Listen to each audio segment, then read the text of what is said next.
Check 1, 2. Is this thing on? Check 1, 2. I think it is. What's going on, everybody? Welcome. It's a little bit after 5 p.m. Mountain Standard Time. I see DJ B-Sec in chat. Kenneth Lowy. How's it going? B-Sec says music's low. I turned it up. It's no lower than your microphone was this morning, good sir. Just kidding. I'm kidding. You know what? That's what it is when you're in the audio video business. You kind of get to poke at each other. DJ B-Sec is a consummate professional and an IT security engineer. What's going on, 573-918? Welcome to the stream. We'll let everybody fill up. We weren't on last week because I was in the middle of the PNPT from TCM Security. And I'll tell you what, I did 2 tries. I did not make it on the first one. Didn't make it on the second one. I don't even consider the first time an attempt because I spent so much time mindlessly scanning and brute forcing that I had to stop and rethink my entire methodology. And so if you're studying for the PNPT, everything that you read is true. It's not a capture the flag. It is 100% simulated pen test. And so treat it as such. Make sure your methodology is on point. And so I had a come to Jesus moment with myself in the last 10 days regarding that certification. But I'll tell you what, I got really, really close, confirmed by TCM, like just a couple steps, and I probably would have had it. And I'm gonna do it again, gonna get my hint, and we're gonna crush it. But here's the thing, I thought I was gonna go into that certification, and I was gonna do it in 12 hours in my head, because when I did the PJPT, which is the 48-hour Active Directory version or internal version, I did that in like 8 to 12 hours, man. I just flew through it. And I thought, well, if I can fly through that, then I'll fly through the, all I gotta do is get to the external part, right? If I can crack the external part, once I'm inside, I'll just take care of Active Directory like it's nobody's business. And, the PNPT is significantly harder if you're thinking that you're gonna cruise through it. So I overestimated my abilities, underestimated the exam. But I'll tell you what, the amount of skills that I learned or refined, whether it's command line tools, understanding where sensitive data is in a Windows operating system, how to get to the heart of things really quickly using some scripting, whether it's in Python or PowerShell, those things I wouldn't have learned had I passed the PNPT on the first try in 12 hours. I would have done them half-heartedly just to get the certification. But now I feel like I have this whole entire arsenal of tool sets and skills and abilities that I either knew about, didn't have, or didn't have quite as refined. And so I'll tell you what, man, I'll take it every day of the week. You know, I'm 42 years old. I don't care if I fail a certification. I'll get up and do it again. I don't care if I fall down. I'll just get up and do it again. I'm extremely competitive with myself. And so I take things pretty hard for the first couple days. But then after that, I say, bring it on. Let's go. Let's try it again. You had blue team B-Sec keeping you from getting in. Thanks, B-Sec. Appreciate it. Appreciate it. Hey, if this is your first time at Slay Security Plus, we'll clear the air so we can get started and get into some studying. We got only 1 hour, and then I did tell my family, I gave them permission to kick the door down because I've been kind of in a bunker here hacking for the last week. And then the first day of the PNPT, I was told, hey, you're moving on to the 3rd phase of the hiring process for a security company in a pen tester role, right? And it's very entry level, but still they said part of that is a boot to root box or an assessment. So they sent over that assessment, and it's just been a crazy week of hacking and reporting and understanding pen testing and methodologies. So I haven't seen my family in a week, give or take. My wife and kids left town for a week to go see up the in-laws just so I could take the exam. And so better believe it, we're gonna do it right. Man, this music is rough. It is not doing it for me, guys and gals out there. Let's try something else.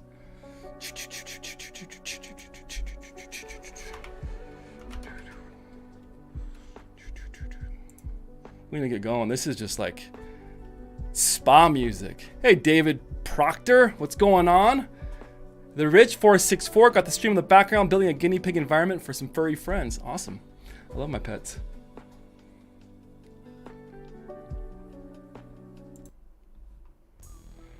There we go. That's more like it.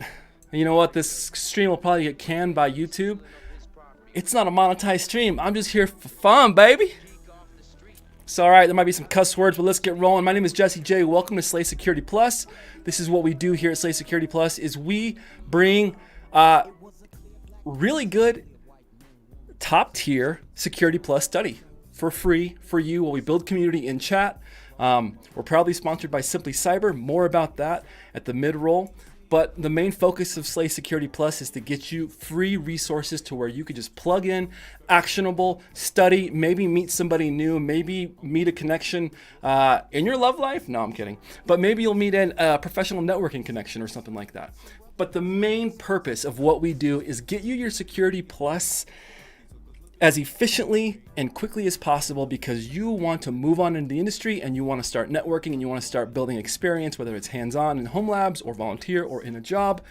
This is just the entry level, baby. This is just the real up and real deal Holyfield get into the industry certification to get your foot in the door. I'll tell you right now, you can have a really good resume, but unless there's some experience on there, Security Plus is just going to be a talking point.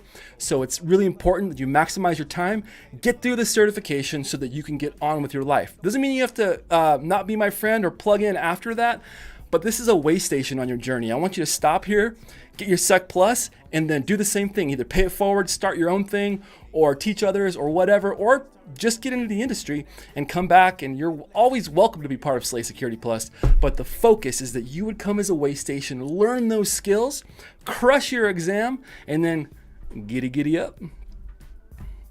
Hey, Evan, what's going on? Oh, yeah, there's too much. Oh, they're going to kill it, DJ B-Sec said. All right. That is fine.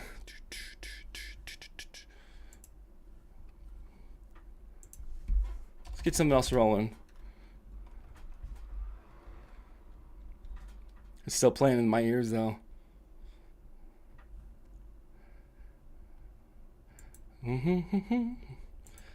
All right, let's get fired away. Let me see what I covered. I covered what we're here to do.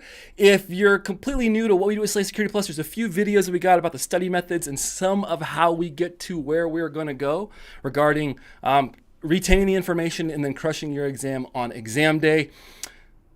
I think that's it for tonight. We're going into domain 3, which has to do with security architecture. We're going to talk about cloud architecture, on-prem architecture, physical architecture. It's only 18%, give or take, of the 701 exam, but it's domain 3, and we're just starting it today. And I think that's it. Let's pay the bills. I'd like to remind everybody that Slay Security Plus is proudly sponsored in part by the folks over at simplycyber.io. Be part of the inclusive community at simplycyber.io. Let's pay some bills. Are you feeling lost in the vast world of cybersecurity, overwhelmed by technical jargon and confusing career paths? You're not alone. That's why I built Simply Cyber. Hi, I'm Dr. Gerald Ozier. Come join Simply Cyber, your supportive and inclusive community for navigating the exciting world of cyber. There's so much to take advantage of. Master the skills you need with Simply Cyber Academy, offering in-depth courses aligned with the GRC analyst role. Never feel isolated. Connect with fellow cyber enthusiasts and professionals in our thriving Discord server. Ask questions, get feedback, share your journey. Check out the Simply Cyber YouTube channel, delivering insightful interviews. What are your thoughts around, web app pen testing as entry level? And I included bug bounty here because that's very accessible to everybody. Practical skill demos and daily cyber threat briefs, all hosted by industry experts. There's so much more to discover. Are you ready to join the community and empower your future? Visit simplycyber.io/socials for all the links and start your cyber adventure today. Woo! Let's go. Thank you, Dr. Jerry Ozier, for not only the mentorship, the sponsorship, but also it's great to be your friend. And I'm looking forward to hanging out at Wild West Hackin' Fest, playing some Magic the Gathering, helping run the booth, hanging out with some of you that are going to be there this year. Before we get started in tonight's study session, I'd like to thank Josh Mason at Mason SC for sponsoring the study session component of our exams. When he found out what we were doing, he reached out to me and said, I got some resources for you. I want to sponsor you. They're absolutely free. So he hooked me up with some legit industry standard, CompTIA approved, the real deal study sessions at zero cost to make sure that we were giving the best of the best out to all of you in internet world. And so whether you're studying for your CISSP, whether you're trying to build out maybe an education or a teaching curriculum of your own, or you just need some mentorship when it comes to getting in the industry, make sure you go to Mason SC, and you can find him here. His website is mason-sc.com. Obviously, look him up on LinkedIn. He's all over the place. He's also a Simply Cyber moderator. So thank you to Josh Mason for your support. And let's get rolling tonight. So this is where we're at. We're rolling into domain 3.0, talking about security architecture, and we're going to compare and contrast security implications. So we're going to start on objective 3.1 tonight, right? And this is where we're going to move into. We're going to start with comparing and contrasting security implications of different architecture models. One thing that is not talked about with CompTIA tests, one thing that is not talked about in CompTIA tests, is you can get a good idea of what kind of questions you're going to get by this descriptor up here, this compare and contrast part. So what they're trying to tell you is in objective 3.1, the questions are going to be maybe a compare and contrast style. They will give you a scenario in the question, and the answers will be comparing and contrasting these different architecture models. And so you'll notice they don't all sound like that, right? This one says, explain the purpose of mitigation techniques. Given a scenario, analyze indicators of malicious activity. And so CompTIA is kind of trying to clue you in that when you go to practice your exam, that when you're studying objective 2.4, that these are the kind of questions you can expect is a scenario where you're going to have to analyze and choose one of those options. Just something to put in your toolbox as you're studying. That these aren't just titles, that they're actually kind of cluing you in on what kind of questions you can expect. All right, so before we go into any notes, before we go into any teachings, I have a special announcement to make, and we'll save that till the end. I'm really excited. We are going to collaborate with a fellow professor in the Security Plus world starting next week. They do their own thing, so they are their own organization, but I really value, they're on the same page when it comes to that value of giving free Security Plus study sessions. So we're going to collaborate so people that come to Slay Security Plus get a beginning to end experience where we're really not just covering the live study sessions with some practice questions and a brief PowerPoint like by me, but that if you have nothing, if you are like, I need to practice my Security Plus, I don't have a book, I can't afford the test, I can't afford any of it, that between myself and our special announcement that you would be able to study and pass, that all you have to worry about is the cost of the exam. That's all we need you to worry about. And so I'm really excited to make that announcement. Let me catch up with chat for a second. Haircut Fish, where did I get this PDF? This PDF is just the CompTIA 701. If you just Google CompTIA 701 objectives, the actual link makes you fill out like a quick questionnaire, and then you can download the objectives. It's pretty harmless, pretty benign. There's actually a .jp link, which is a Japanese link, and if you click that one, it just takes you directly to this document. I have Defender on, and I haven't had any issues since downloading this, but who knows? I could be, full on compromised at this point. Okay, check. We got 45 minutes left. That includes some questions. Then we're going to go into some teaching, then back into some questions. One of the things we always want to start off with when we're doing this is figuring out what you know. You don't know what you know until you figure out what you don't know. So we're going to start with, 5 questions or so, and they're actually from all over Domain 3, not just 3.1. One of the things I've learned, and I think it's just part of learning, is when you're exposed to concepts within the same objective or whatever that are a little bit farther ahead or down the road, you don't understand them yet, they just start renting space in your brain, right? And then you're learning all this the fundamental stuff. And then when you get to those, you start reckoning like, oh, I remember that. I remember when I got that question wrong. Your brain starts to assimilate. And so I think it's really important. So we're going to do a little bit of that, and then we'll go into some teaching, and then we'll go right back into some questions, call it a night, and then get ready for next week. Hey, Space Tacos, what's going on? Welcome. Tree Huggers here. At the end of the day, you completed it. Congrats. Thanks, Tree Hugger. Great video. Thanks for sharing. You're very welcome, Live Beat Labs. Welcome to the stream. All right, let's get started. If this is, again, your first time, we do live quizzing via the Vivox app. When I get this thing fired up, we're going to put it into full screen. And what's going to happen is you at home are going to scan with your phone or device or however you want to do that QR code there, and it's going to take you right to the study session. It should be no questions asked. Let me know if this doesn't work. Scan the QR code or go to vivox.app and put in that ID 171-543-355, and that'll take you right to the study session. I ask, out of the kindness of my own heart and yours, that you refrain from putting, if you're going to participate in the question and answer part, that you would just not either, if you're not going to do the Vivox app, that you would not put answers in the chat box. What that does is causes a lemming effect. Whereas if you had an answer made up in your head and you saw somebody else put A and you wanted C, well, then maybe you're going to put A now too, because you assume that they just know more. It kind of causes some imposter syndrome. So we want to avoid all answers in the chat. You can do it here. It's completely anonymous, as you'll see in a second. It's a fun way. It's interactive. Starting this session, we'll put Domain 2 review into a waiting state. Well, that's because we're done with Domain 2. Here we go. Which of the following would be the best option for application testing in an environment completely separated from the production network? A, virtualization, B, VLANs, C, cloud computing, or D, air gap? And I also like to make a special point. I don't know if it's special. Just want to let everybody know that these questions tonight in the notes as well are from Professor Messer's website. You can find those at professormesser.com. I'm not sponsored by him. I paid for these with my own money even after I took Security Plus so that we'd have these resources. I think they're the best in the business. That is my opinion, and I'll die on that hill. I know some other instructors we've had come through Slay Security Plus, and some of you out there have maybe used other methods and did just fine. That's great for you. I think that he's been in the game long enough, and the questions that he's getting at are exactly, they get your brain to think CompTIA. And so I think they're the best in the business. So I do the Professor Messer bundle. It's $50. You get the notes and the practice tests. Highly recommend it.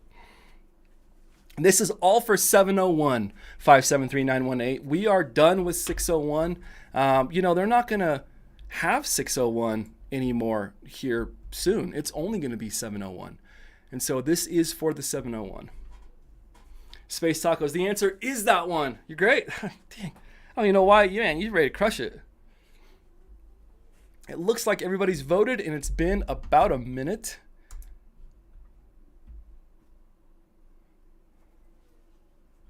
Which of the following would be the best option for application testing in an environment completely separated from the production network? Okay, so there is a couple things that we're going to talk about as we answer this question really quick, okay? The question is asking for application testing in an environment completely separated from the production network. They could have said the production environment, and it might have made a little bit more sense. So let's imagine I've got only really bad analogies here. This is going to be our switch. This crayon, it's my daughter's crayon. This is going to be our switch, right? We've got a marketing branch, and we've got marketing and sales. They're not the same, right? No, finance and sales. I know nothing about, I should know more about sales. You'd think I would. So you have marketing, right? Sales, and let's say we've got the marketing over here, right? And they're in the same building, but they're on separate VLANs in this switch, right? So this switch has a 10.1.1, let's say a .5 subnet over here, and on this side we've got a 10.1.1. 10 subnet over here, right? They are virtually on their own local area networks, right? So by virtue, that's a VLAN or a virtual LAN. Cloud computing is where we take basically applications, infrastructure, whatever that looks like, and we're just shipping it off and doing it in somebody else's closet or somebody else's house. It's you plugging in your computer, but all the resources are coming from, we call it the cloud. At the end of the day, it's just a massive computer in somebody else's room, right? Then we see virtualization. Let's talk through that one. Well, virtualization is this process, and we'll learn more and talk more about it, where you're taking it's very Inception-like, right? That's like a dream within a dream, an operating system within an operating system. What we're talking about is a complete separation, almost a physical separation of two entities, right? The testing network environment needs to be completely separated from the production environment, meaning they don't speak to each other whatsoever. They can't see each other. The cloud was just a bunch of Linux servers. Yep, that's fair. That's funny. Right? And so we can go through these answers and kind of start to separate things. Correct answer is air gap. An air gap network removes all connectivity between components, and it ensures there would be no possible communication between paths between the test network and the production network.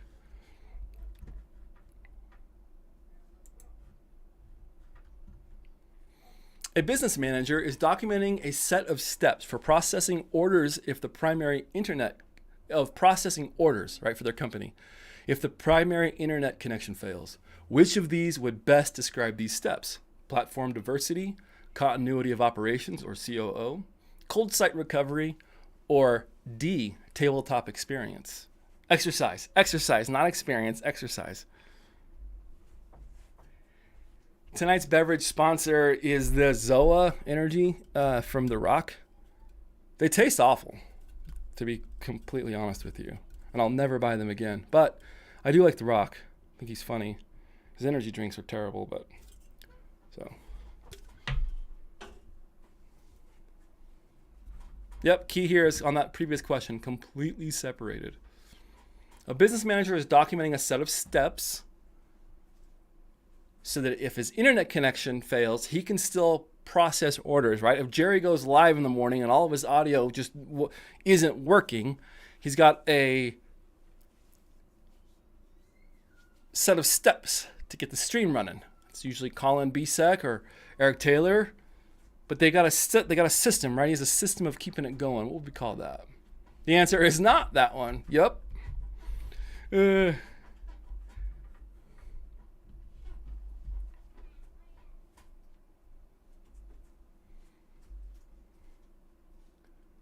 Let's talk about the question and glean some of the answers or possibilities for answers from the question. A business manager is documenting a set of steps, right? So we already have that in our head, a set of steps documenting. So putting together a playbook or an order of something, right? To process orders if the primary internet connection fails. Well, a business has what? Operations, right? The day-to-day would be the operations. Part of those operations would be selling things. If it's a business, it looks like they have to process orders. Widgets, we'll use widgets. Well, if the internet fails, this guy still needs to process those orders for the widgets. That is part of the day-to-day of operations, right? Doesn't have anything to do with a cold site being recovered or a tabletop exercise, red team versus blue team. We're talking about just keeping things up and running.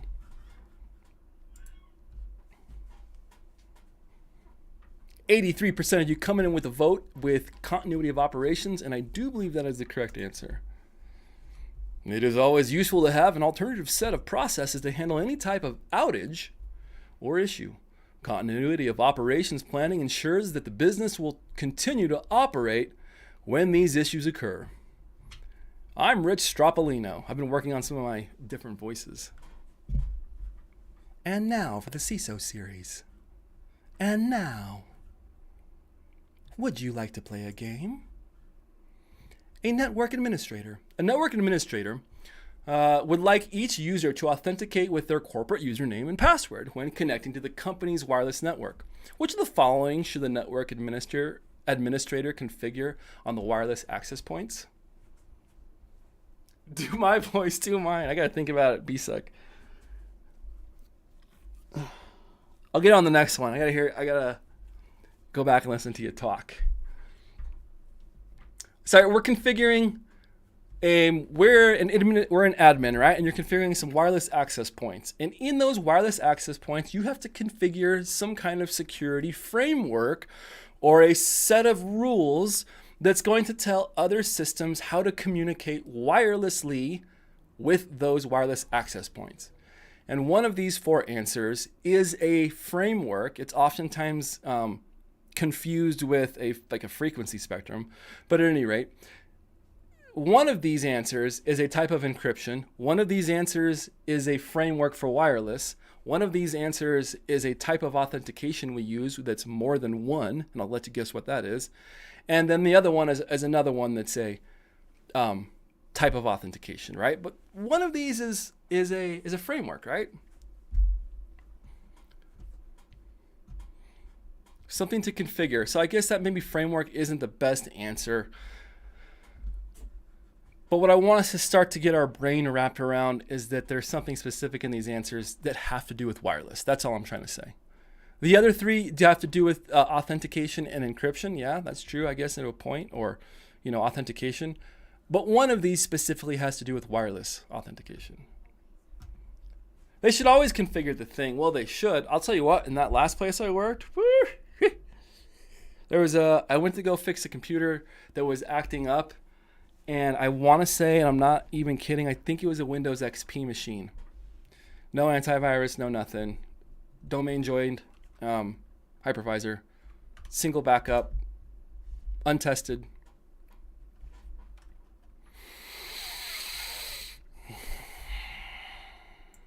You can feel my real emotions coming out.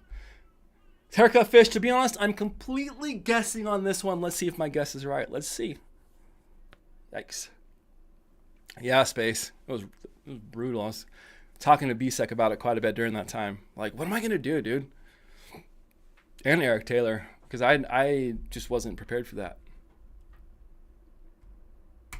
All right, let's rock it. 50% of you are right. I think. 802.1x uses a centralized authentication server. This allows all users to create their corporate credentials through the login process.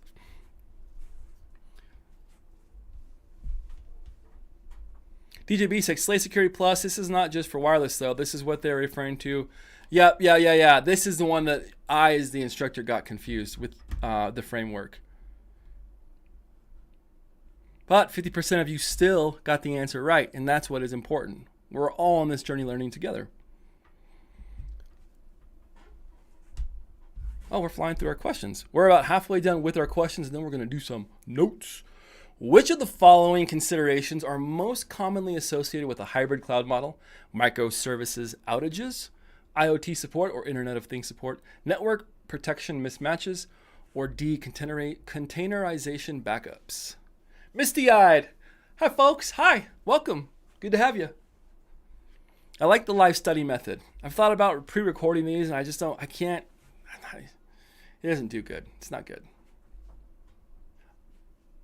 I'm always thinking, I always speak in like analogies and cliches in my head. So if I recorded something, it'd be so cryptic, nobody would ever understand what I'm talking about.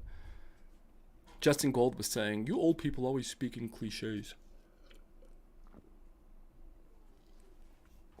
Excuse me. Some H2O.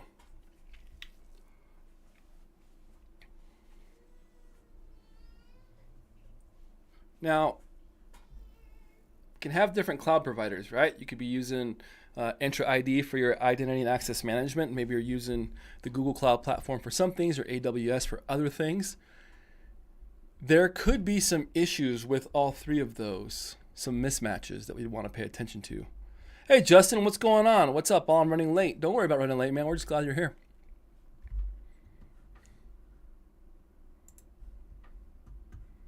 This is a tough question. Yeah, this is a tough one.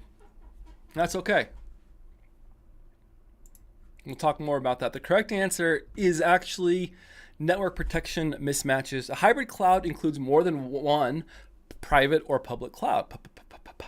This adds additional complexity to the overall infrastructure and is commonly it is common to inadvertently apply different authentication options and user permissions across multiple cloud providers, right? So your Entra ID may have a different MFA system than Google does, and so when you're trying to collaborate in a super complex hybrid cloud environment, you could have these network protection mismatches where maybe the information that's going between, I don't know, Google and Azure is over the public net, but you have really good encryption between AWS and whatever, right? So just making sure that those three or whatever systems you're using, that the protections are all speaking and playing with each other hunky-dory. Last question before we go into some notes. A city is building an ambulance service network for emergency medical dispatching. Which of the following should have the highest priority? A, integration costs. We know that's the real answer. B, patch availability. C, system availability. Or D, power usage. 57398, my blue team brain kicked in. Yep. Good Lord, I hope you're not all over the place with Entra and Google and AWS. The last place I worked at had on-prem Active Directory domain services, Azure and 365 services that were not that, yeah. And then also wanted to introduce the Google Workspace and then the Google Identity and Access Management for the students. So basically 3 not configured systems all working together. So yeah, it's there. I've seen it with my own 2 eyes.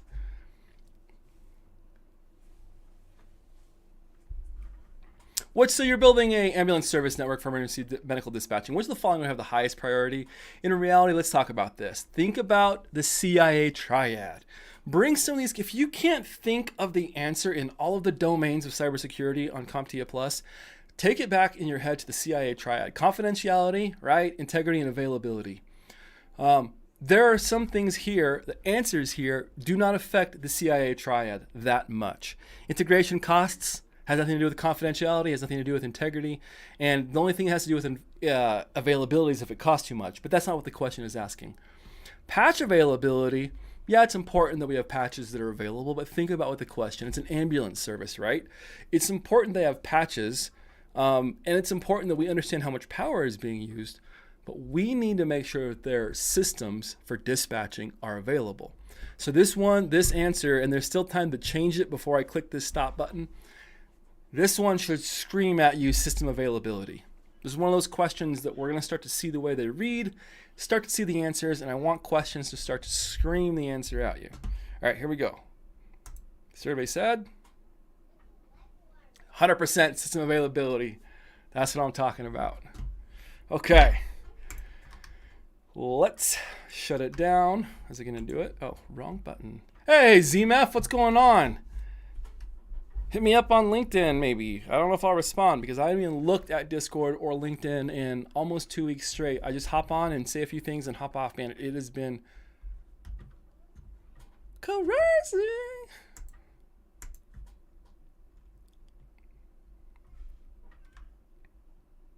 Hopefully you can see that. Kevin Cake, love these questions. Thank you, sir. I wish I could take credit for them. They're just from the Professor Messer practice bundle. 3 sets of 90 questions with PBQs. You're not actually dragging and dropping, but it's still the same function. And we'll talk more about those in another Slay Security Plus, but they're just glorified multiple choice questions.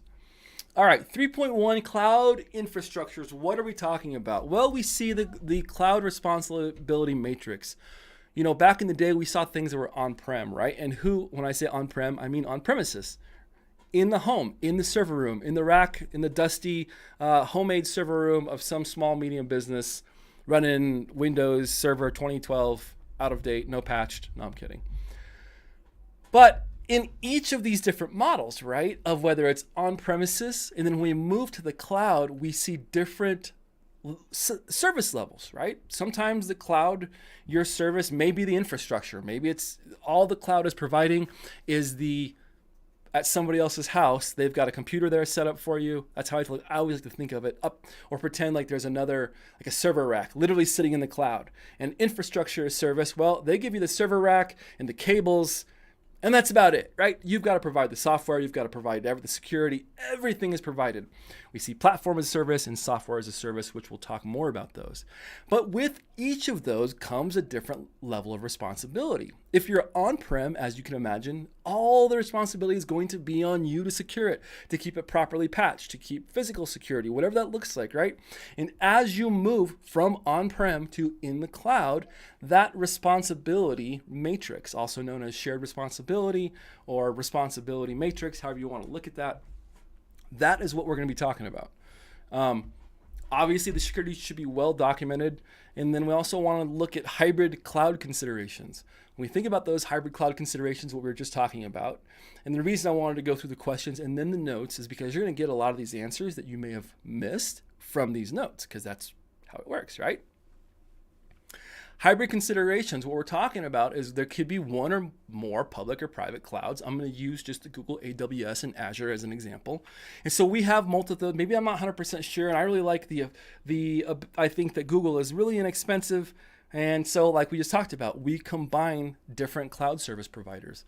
One of the biggest issues and considerations that CompTIA wants to hammer home is a network protection mismatches, right? Authentication, ways to authenticate across the platforms aren't going to be the same. Firewall configuration, server settings.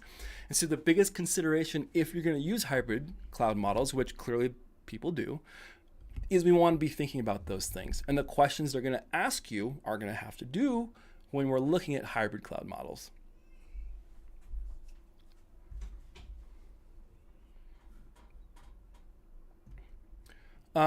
different security monitoring, right? Logs, again, it just goes back to this using a hybrid model. Logs are going to look different for AWS than they're going to look for the cloud specific, right? AWS logs are going to look different than Azure logs. Now, if you're just happen to be the cloud guru, just like with scripting, programming, just like with a lot of what we're doing, if you're really kind of rooted in, I guess, the fundamentals, there's a good chance you're probably going to get by. But we want it to be, we don't want security just to get by. We want it to be fantastic, right? We want it to be as resilient as possible.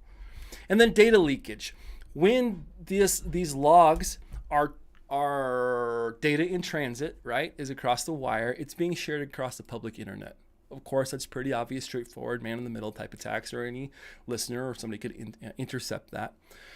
So those are the main considerations that CompTIA wants you to think about when it comes to hybrid cloud computing, right? So to recap, the cloud responsibility matrix, which we will talk about who has more of that responsibility here soon.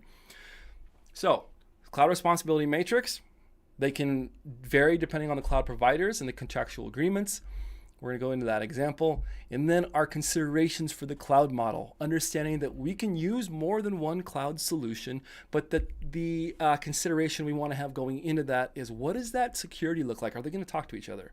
We're not concerned with what the looks like. This isn't a web design course, right? This isn't a how well do you understand how to use the stuff. This is a security plus exam. So the question should be about security.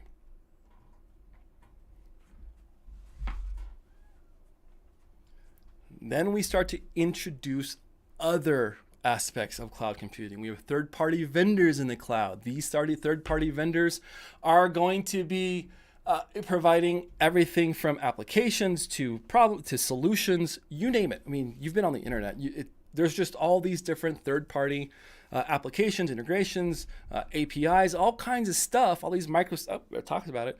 Microservices and APIs, these third-party vendors in the cloud. Again, another thing you want to look at, third-party supply chain issues and third-party attacks like that. We want to understand that the considerations we have there is include the third-party impact for incident response so that everybody's part of the process. Understanding the vendor risk assessments, having them go through those and understanding look, and what we're talking about is architecture. This isn't necessarily the on the keyboard stuff.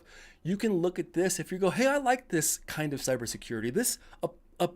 I like this. I understand it. I want to help implement it or make sure it's implemented properly.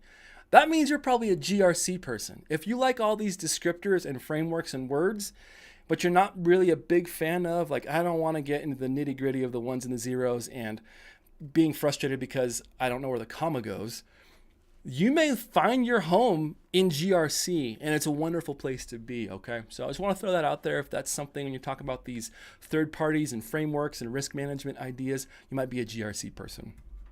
Infrastructure as code. What does that look like? Well, when we're building in the cloud, one of the things that we can do is we can actually take that cloud and describe it. We call it code. Really, it's just a description of how you want it built out, right? It's coded out in what we would call a code. And what's nice about this is once you have your perfectly built code of your infrastructure, you can then replicate that and scale it as needed, right? Because you can add or take away services, you can modify the infrastructure. And so when we say infrastructure as code, it is code because you're just describing, code describes something like code is a way to describe something in another way, right? That's kind of how my brain thinks about it. And so infrastructure as code is we're using the description, a typed out description of what that looks like.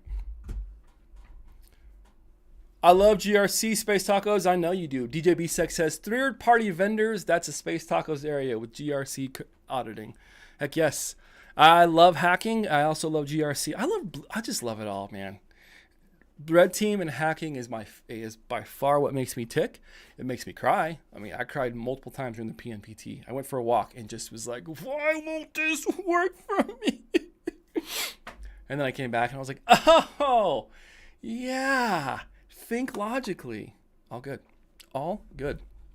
That's what infrastructure as code is, right? Serverless architecture. This is something that I would recommend you watch the Professor Messer videos on. I'm not 100% as polished on serverless architecture.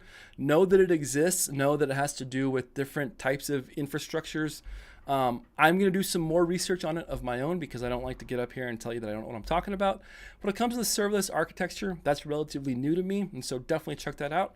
Now, let's talk about microservices and API calls. So we used to, and we still do back in the day, you look over here at this monolithic architecture, mono meaning one, right? One way of doing things. You've got the client, that's me, and then we have this database. And then, right, so we've got the monolithic architecture, right? Here's me, the client, and then here's our database. And everything in that database, everything that we do is stored in that database. Everything, right? Just one source.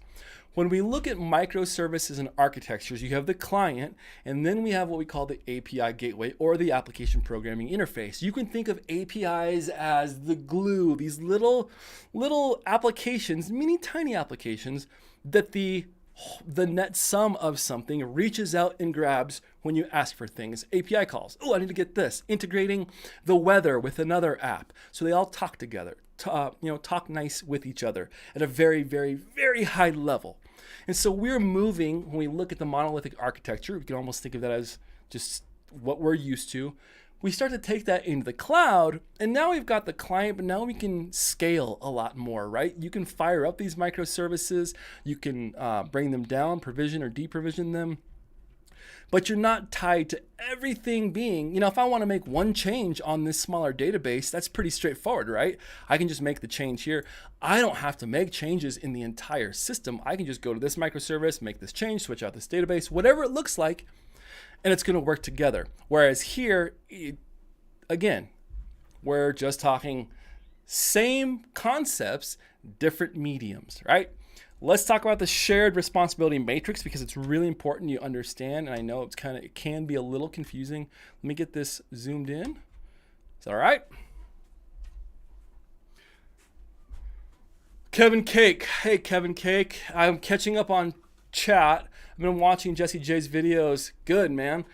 Most of what we do is from Professor Messer again. So hopefully you're finding value in those.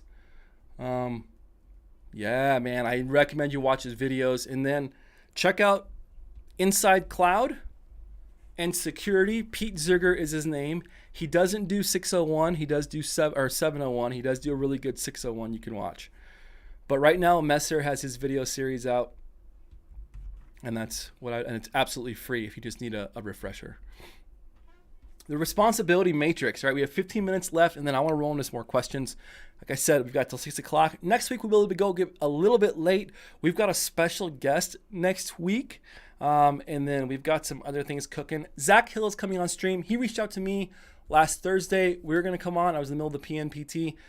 Zach Hill's doing something really cool with the Black Hills Anti-Siphon team where they actually go live on Discord, and they do this really cool Ask Me Anything style, more intimate, not so YouTubey. And so when I have Zach Hill on, we're going to do a special, what I want to say old school Discord study session. That's where I got started. That's where I fell in love with doing all this, was just getting on Discord. So lots of notice, but we will be doing a special Ask Me Anything, kind of create your own identity, run your own race, IT, mental health on Discord live with Zach Hill in the very, very near future. So that's super exciting. And then next week, I'm really, really excited. We're going to be partnering with somebody, like I said, and I'm not going to spill those beans. We'll talk about that next week. Let's answer some questions.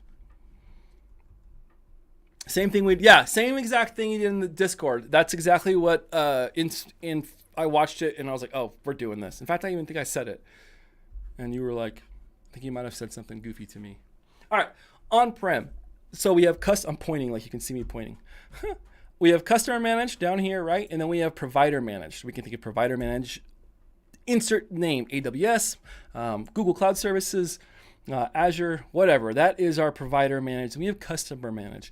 Well, if it's all on-prem, you can see in this responsibility matrix that there's nothing being shared. So at this point, it's not necessarily a shared responsibility. It's on premises. It is all up to the customer to handle the data center, the networking, the operating systems, network controls, all the way up to the top to information and data. Then we move to this next stage of the responsibility matrix, which is infrastructure as service. Right? We see the provider only provides the data center, they only provide the physical network, and they only provide the physical hosts. You, as the customer, your responsibility in an infrastructure as service model is to provide everything else: the operating systems, the network controls, the applications, the identity, the accounts and identities, the mobile, the devices, the information, the data. That is all on you. Then we move even farther to the left, or farther to the provider responsibility side, where we see PaaS, or PaaS, Platform as a Service.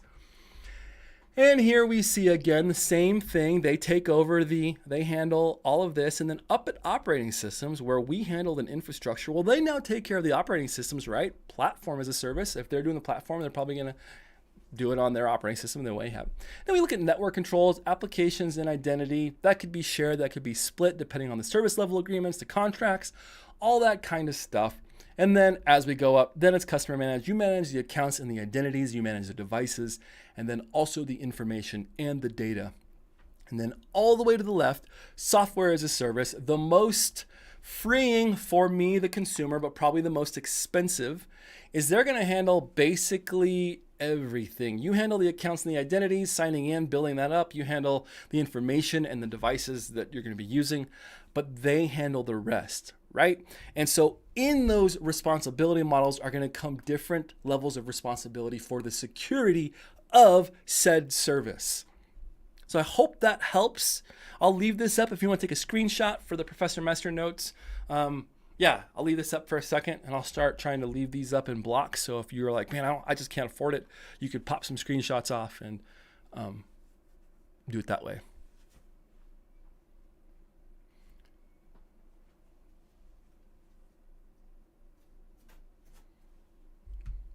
Serverless architecture, thanks BSEC, hold on a second.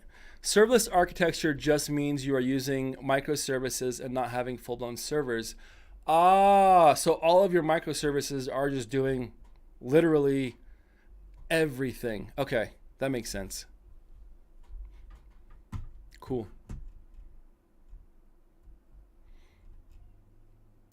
And then let's talk about this real quick before we go into these questions, these last few questions. When we look at network infrastructure concepts, remember, this is not just cloud. So now we're moving. Let's switch our brains. That last section was talking about cloud infrastructure, securing the cloud, some of the hybrid models that we want to look at. We're going to move a little bit, and we're just going to look at some physical isolation, logical segmentation, and then our software-defined networking. And then we're going to call it for the notes, go into some questions, and then I got to be done at 6 o'clock because it is family night. We haven't had a good one in a while. Mario Party. We had to put it on like the master hard level, and I don't get to pick Bowser. Who's my Bowser? I like Bowser. I like Boo and Shy Guy. I like the evil guys because they have better dice rolls. And I'm a hacker, so I'm a red teamer at heart. I don't know if that has anything to do with it. I just like to say it. Anyway, all right, physical isolation. This is what we were talking about earlier, okay? Devices are physically separate. Air gap between device A and device B. Must be connected to provide communication, direct connect, or between a switch or a router.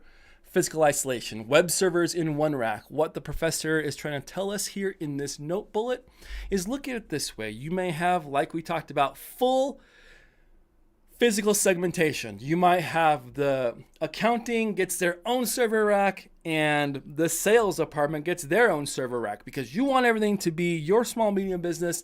Everybody gets their own switch. Jesse gets his own switch, BSEC gets his own switch, and all those ports are just going to be for you. Well, let's be honest. When it comes to physical segmentation, that doesn't work very well because if you have a big business with a lot of different branches or whatever, and you're going to try and give every single one or every person their own switch, that's going to financially space, cost, resources, fill in the blank is going to add up really quick. That's why we move into this idea of logical segmentation, which we were talking about, right? Same switch. I'll even use this audio interface here. Right? Audio interface. Just pretend it's a networking switch. I need to buy a switch or get one for free donated so I can do these, right? Let's just pretend that side is the different subnets. Remember our CIDR block notation, subnetting, network address translation, going back to network kind of net plus type thinking where we understand on this side is going to be a subnet. So you've got a gateway, and from that you can subnet off of that. So 10.1.5.0, 10.1.10.0. They're different. They're virtually segmented local area networks. They're not supposed to be able to communicate with each other unless they're doing so on a device, a layer 3 router, right? What do you mean by layers? What is all this talk? Rewind, go back to the TCP networking model. It's good to know OSI. It's good to know OSI because it was created and it kind of breaks down how the internet works, from clicking enter and the power of the computer and taking that 1 and a 0, turning it into an electrical signal, sending it through over the pipe, over the wire, up through the stack to what you see and do with your mouse and keyboard. It does tell that at the end of the day, we use the TCP model. Okay, so don't spend so much time getting wrapped up in the OSI. You should be able to talk about it in an interview, but understand that the day-to-day, we don't use the OSI model. And in fact, there are things in the OSI model that are just named arbitrarily because of when it was developed. It's very important you understand that. We use the TCP model of networking. That is the model we use in the day-to-day. So understand that, right? OSI is the grandfather, old and wise. Yeah, he is. Software-defined networking is this thing where we're taking all the different ideas of a physical switch and we're just doing it, we're writing it out in code, okay? So you can have software-defined networking where this part of the software is written to handle just the routing and the switching, right? And we talk about that as we can look at that in the infrastructure layer of software-defined networking. Well, then you have to have the control layer, right? That's going to actually be in charge of sending the information. That's what they call the control plane, right?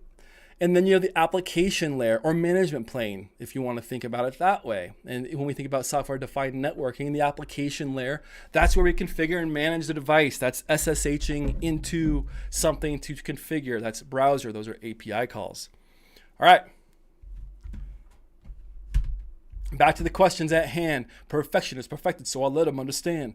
From a young G's perspective, and before I make, you never know, she could be earning her man and learning her man, and at the same time burning her man. Now you a wild, ain't up, give a wall up. Now that's real up and real deal Holyfield. Now all you can hold now how I feel.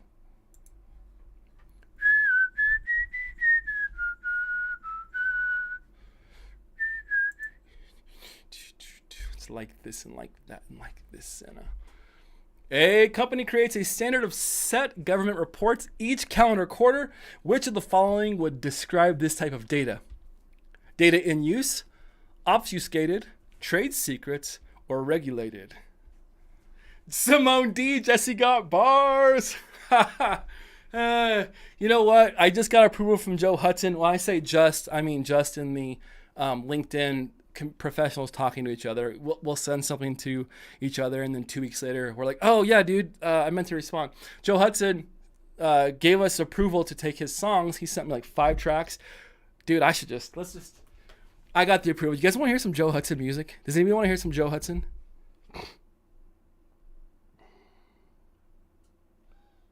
I think right now these, like, some Joe Hudson's more important than these questions.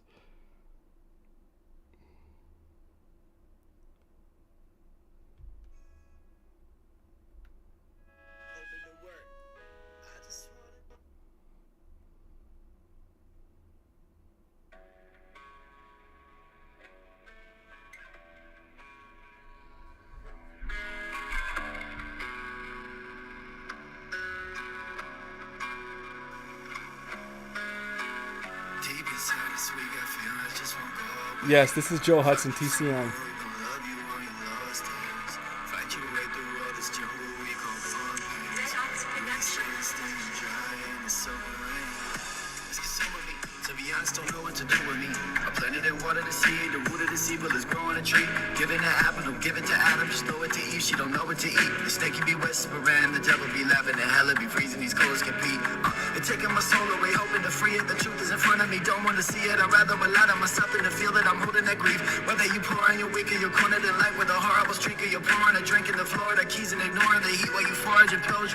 Oh, wait, I cannot wait.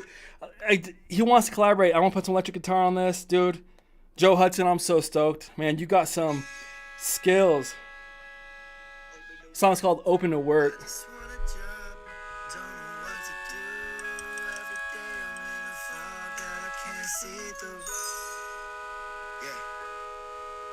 I'm feeling desperate. I put in effort and getting neglected, rejected. It's wrecking my confidence, getting me off of my positives. I feel the opposite, like I was locked in another reality. Call it the Oculus. I just been trying to get. That song's called Open to Work, dedicated to all of us and all of you out there that are trying to get a job in this crazy industry, cybersecurity.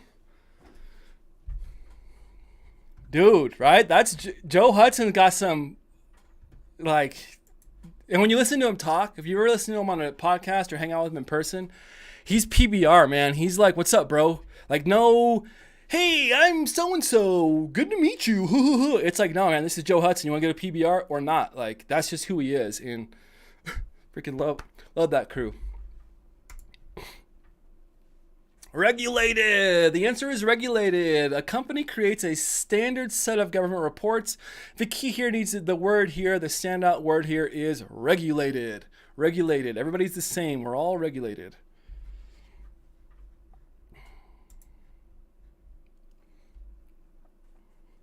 A company is installing a new application in a public cloud. Which of the following determines the assignment of the data security in this cloud infrastructure? A, a playbook. B, a cloud audit committee. C, a responsibility matrix. Or D, a right to audit clause. Regulators, mount up.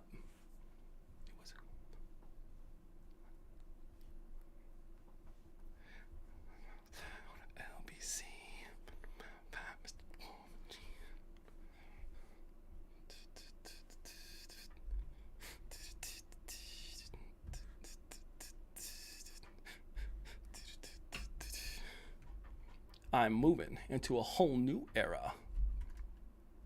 All right. Let's kill this one because I want to show everybody something kind of cool. Remember what we just talked about, fam? We had this conversation right when we were doing the notes. Remember, a company is installing a new public application on the cloud, which the following determines the assignment of who's going to handle the security, right? Which of the following determines? Is it a playbook? A playbook could be anything from getting your system incident response playbook, could be a continuity of operations playbook, could be a hacking playbook. We're looking at a responsibility matrix for this one. G-Funk step to this, I dare you. Yeah, B-Suck. And I'm sure you guys know where that comes from, right? Uh-oh. Did I accidentally log out of my own Streamlabs? No, but here, what am I studying right now? There's SQL. Learning SQL. Polishing some web app stuff, but I have just been consuming SQL. External stuff, looking over the OWASP here. Really important. There's a lot of stuff here that you may get if you're interested in cyber, or at least on the red team side, you may get asked about the OWASP top 10. It's good to understand some of those attacks. Maybe have a couple. I was asked, what's your favorite? Like, which one do you think is cool? And if you're going to be like, just have an idea of what's going on. But let's see, regulators, regulate. Let's see, regulators, original song. Here's the original song. It's by Michael McDonald. You ready? Whoops. That doxes me where I live. I think I know him, actually. This is my town. That's weird. Shut up.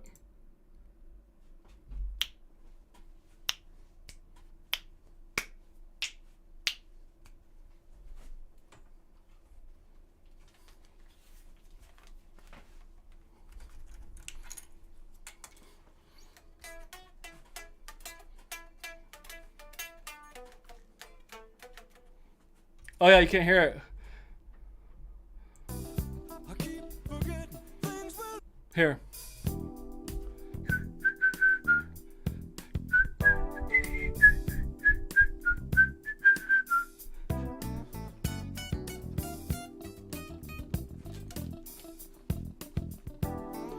Isn't that crazy? I don't know if you guys, I'm sure a lot of you knew this out there.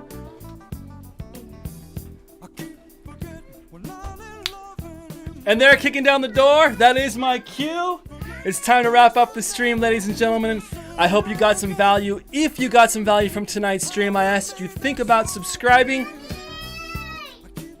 You heard her. It's family time.